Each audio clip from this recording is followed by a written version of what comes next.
Now, another important topic before us, and that is computer security and privacy. In this lecture, we will understand the meaning of computer security and privacy. We will learn the meaning, we will understand the threats to which our computers are faced and what steps we can take to protect the data which is stored in our computers or mobile phones.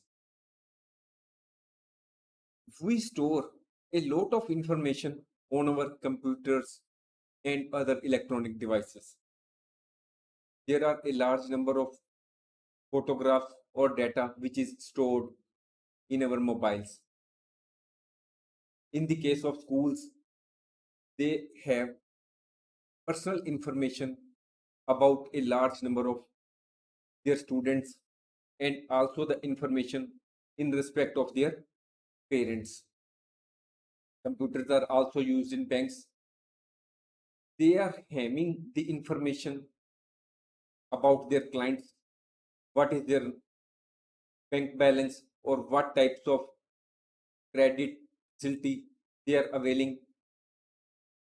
Computers are also having the information in respect of the patients, the computers which are used in hospitals. If any of this information gets lost or leaked and falls into the wrong hands, it can cause a lot of harm to the people. We can take an example. Suppose there is a person named A. He is the CEO of a particular organization, say ABC. Now, this person A is admitted in a hospital and is suffering from a very deadly disease and he may not live long.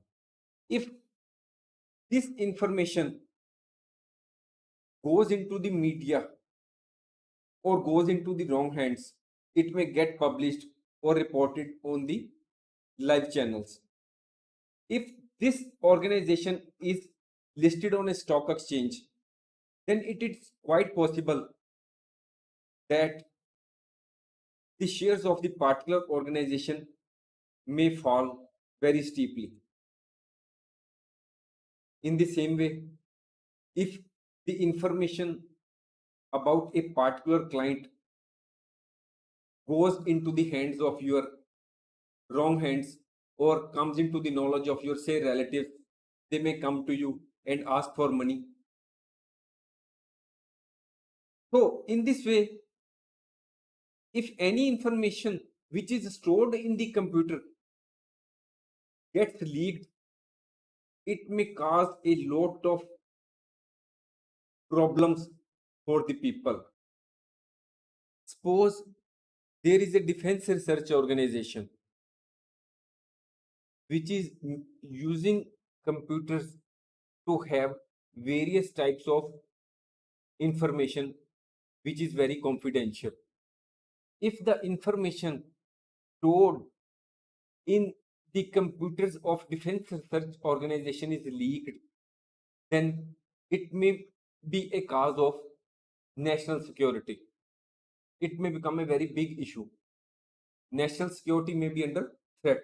So any type of information which is very confidential and which is personal, so all types of this type of information needs to be secured and all such type of data should be safe.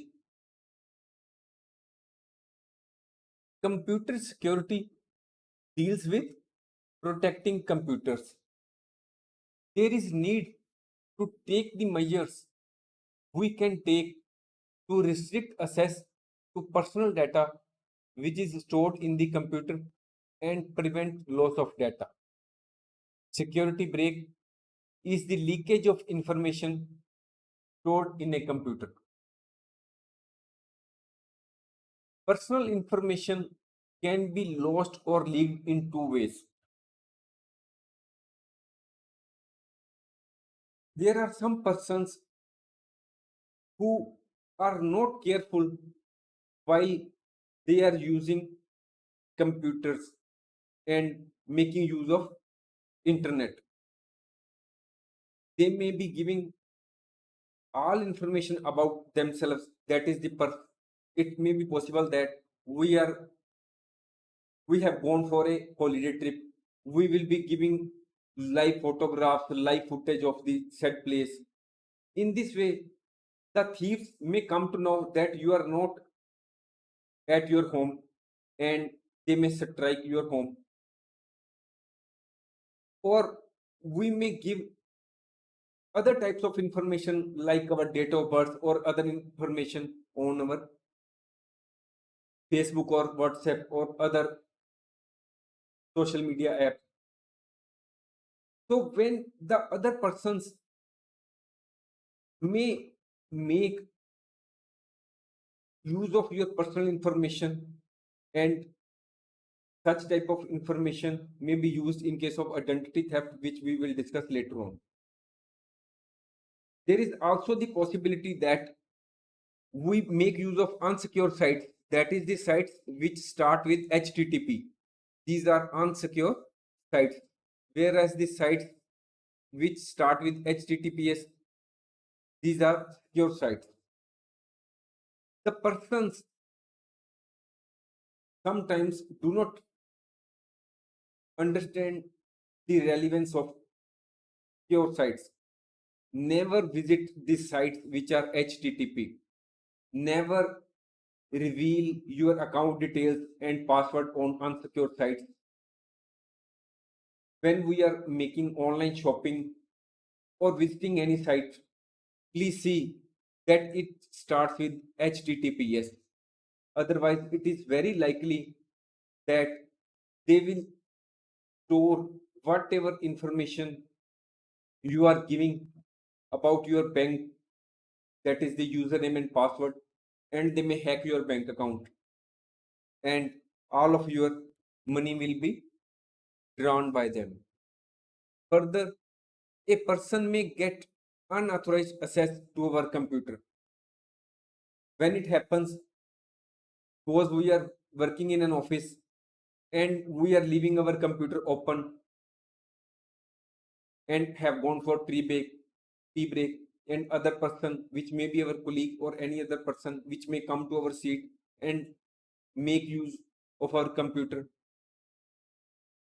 So hackers have also the ability to gain unauthorized access to the systems or networks in order to commit crimes.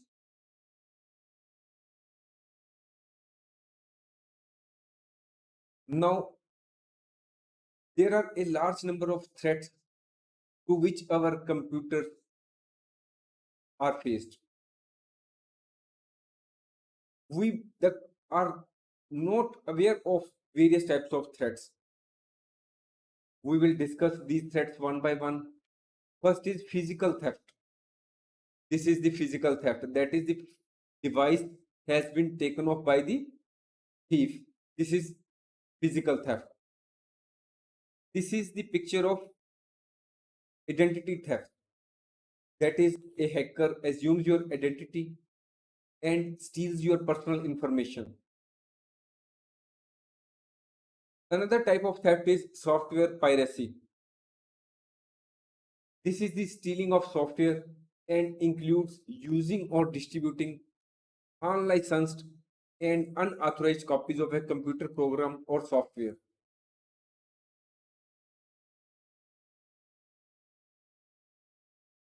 Another type of threat to which our computer may be facing are viruses.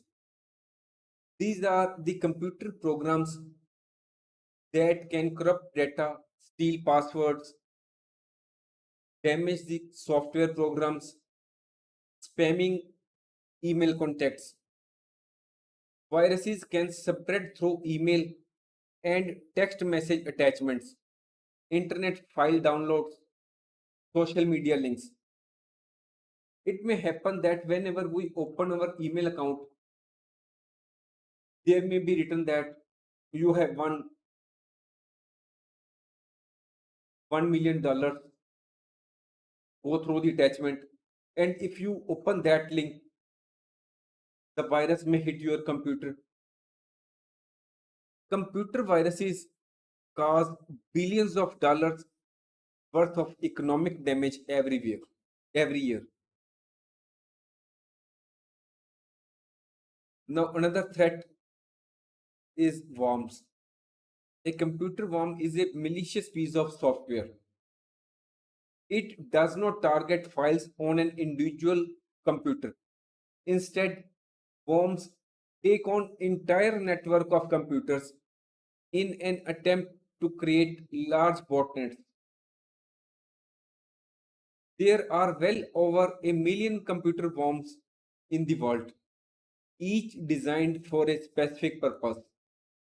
Some common types of worms are internet worms, email worms, file sharing worms, instant messaging worms. Another type of threat which is being faced by our computers and mobile phones are Trojan horses. It is a type of malware that appears to be a useful software program but is in fact malicious one.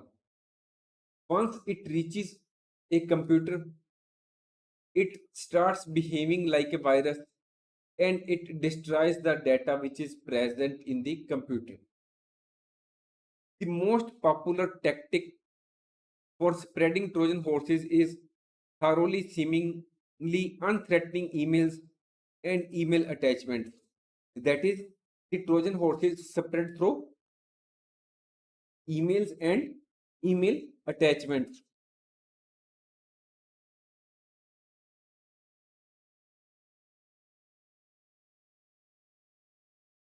Now, another threat is online predators.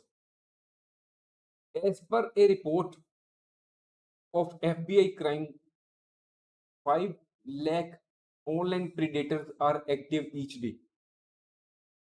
More than 50% of the victims of online predators are aged between 12 to 15, and 89% of the contacts which are made by the online predators are through chat rooms and instant messaging. In this modern world, when we are making use of social networking sites and making use of WhatsApp, Facebook, and other, we are making maximum use of online shopping, online banking.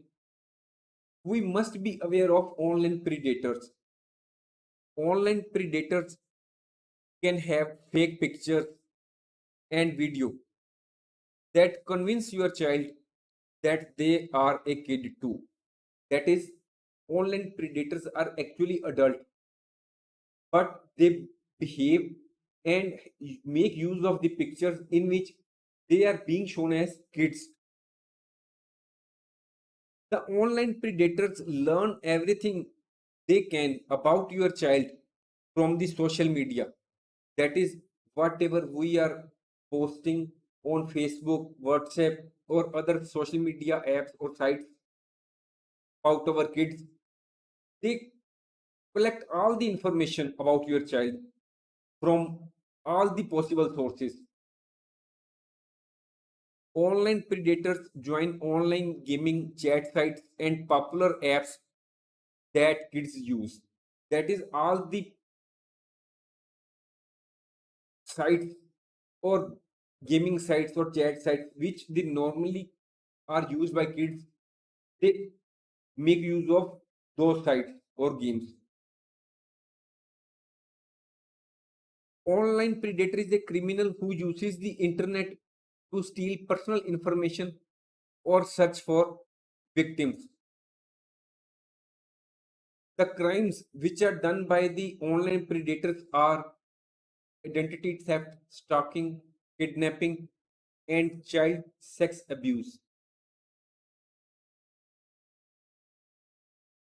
Now, another type of threat is internet scams. common type of internet threat scams are fake debt help. That is, there may be a Facebook message on your Facebook that someone is in dire need of help because of their relative is admitted in the hospital or he is suffering from some deadly disease. Then there are dating and romance scams. There may be a scam related to fake lotteries. That is, a message may come to you in the form of email or through any other social media app in which it may be written that you have won the lottery and you are supposed to deposit few dollars such as $50 or $100 and you will be credited a sum of say $1 lakh in your account.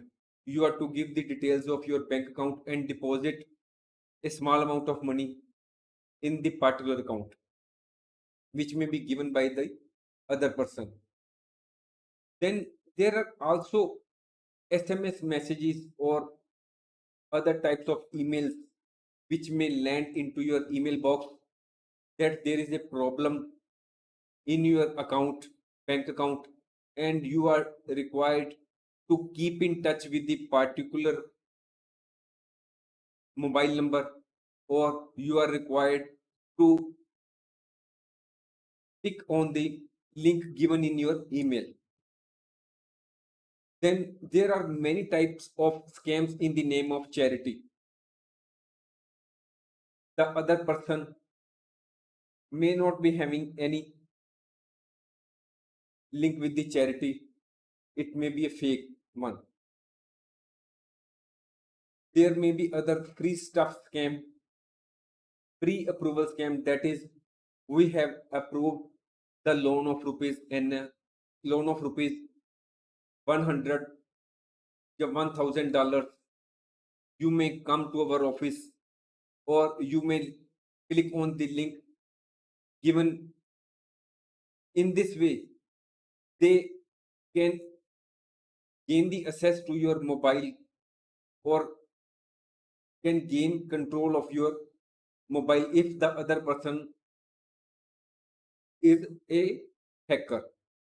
Then the latest scams which have come to our knowledge is WhatsApp scam.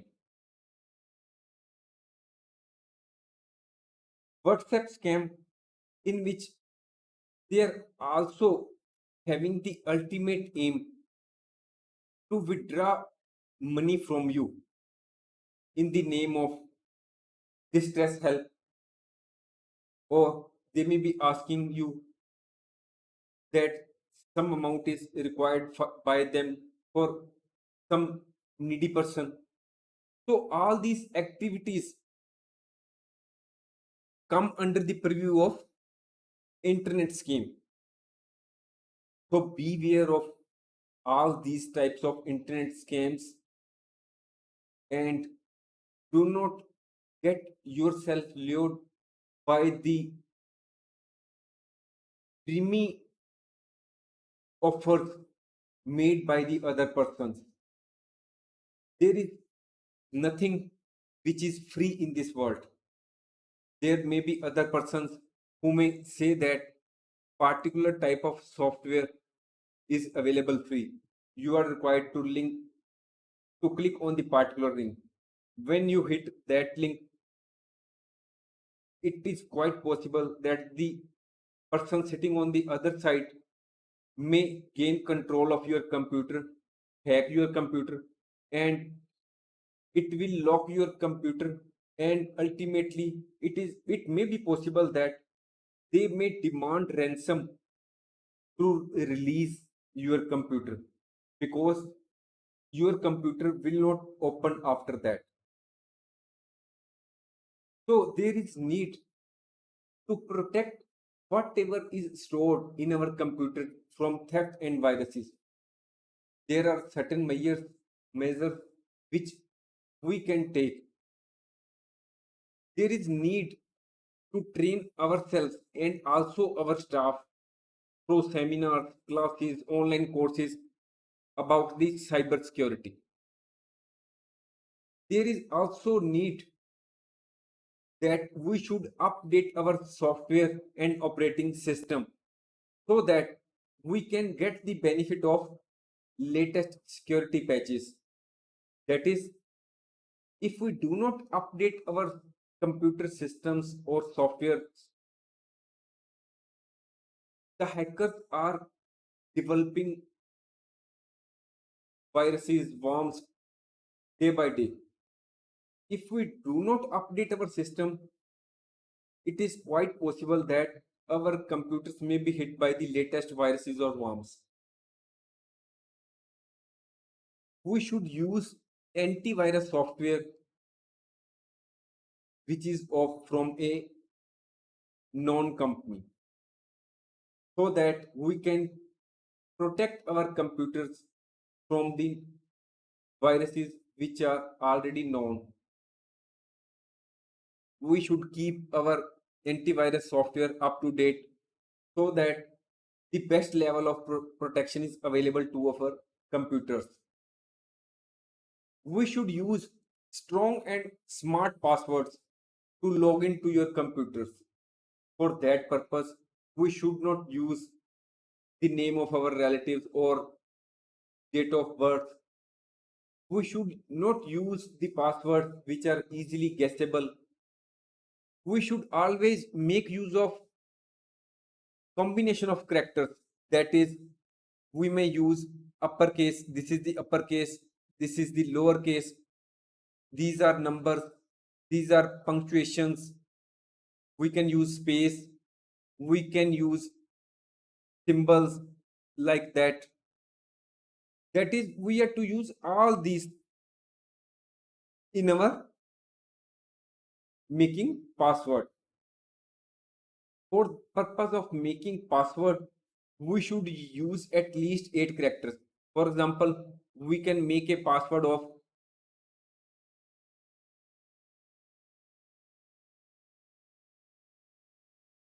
this type of password which is not easily guessable. Further, we should not use each and every email which has come into our email box. If there is an email from an unknown senders or unfamiliar websites, we should not open that link in the email which has landed in our email box. It is quite possible that the email which has come from unknown sender or unfamiliar website that may be infected with malware. Further, we should avoid using unsecure Wi-Fi networks in public places. We should have backup of data. It means that suppose we are having all our information stored in the computer, but what if our computer is hacked?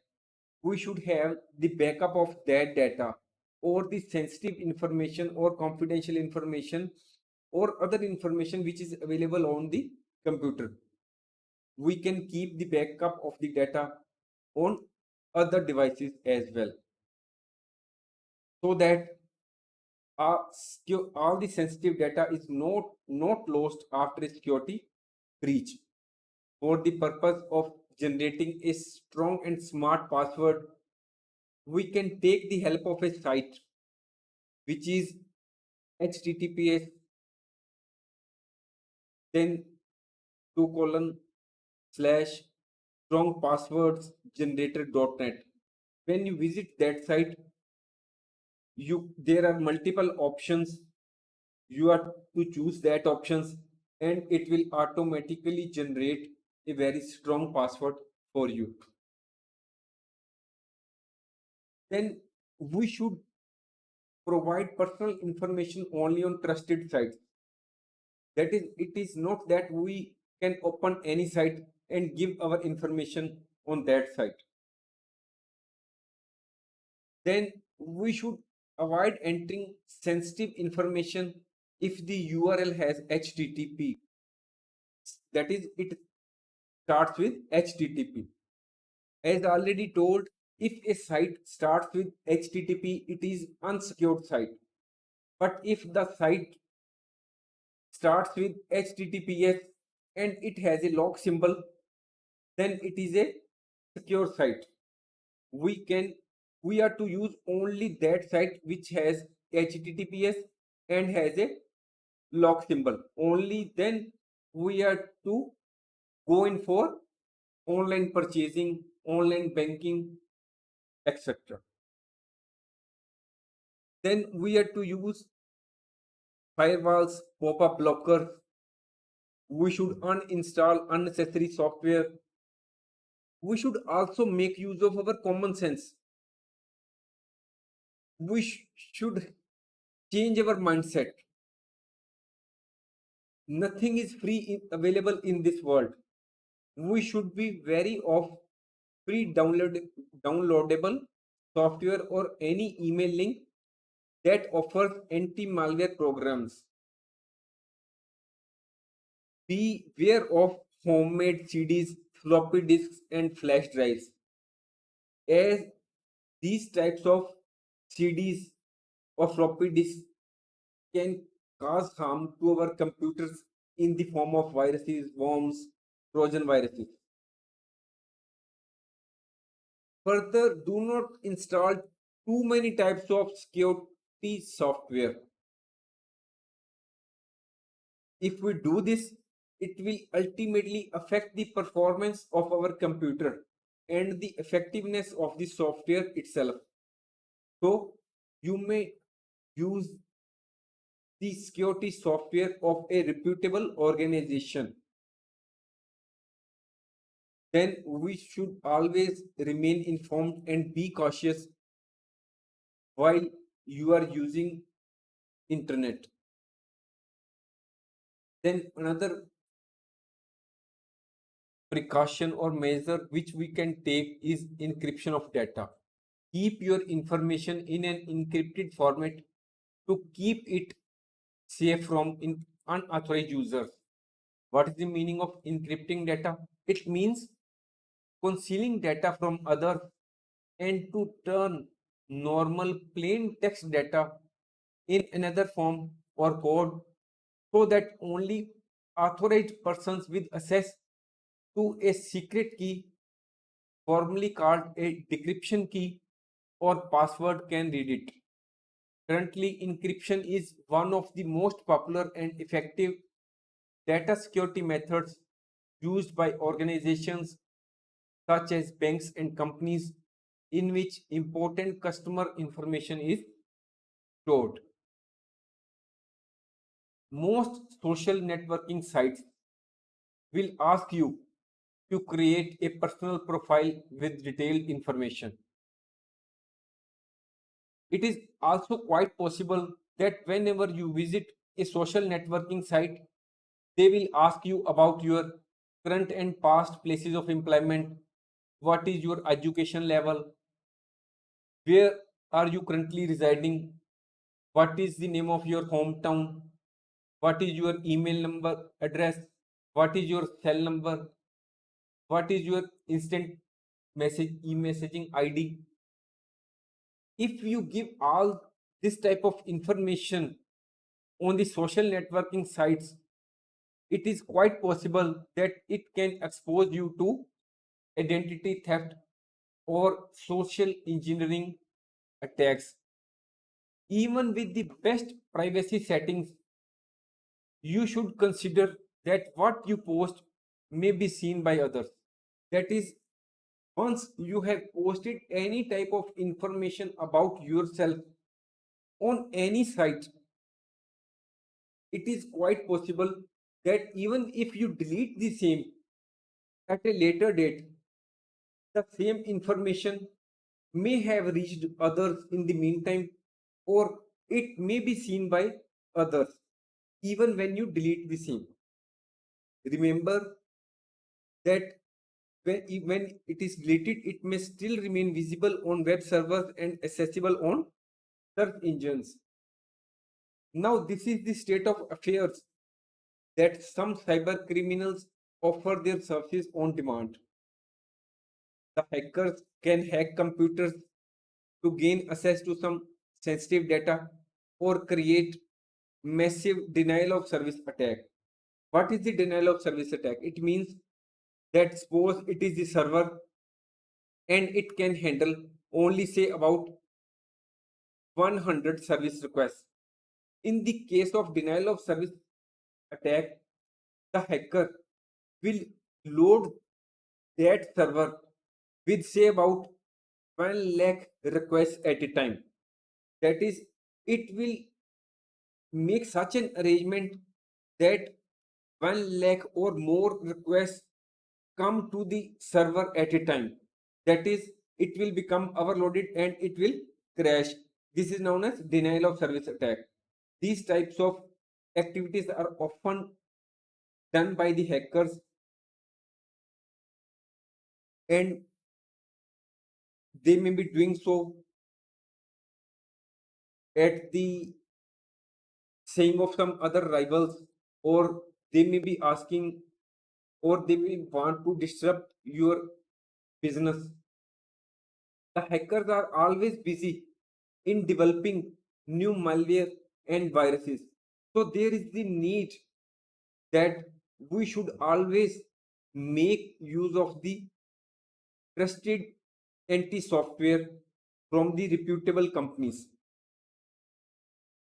Thanks for watching. If you like our course, please spare some time to give a star rating to our course.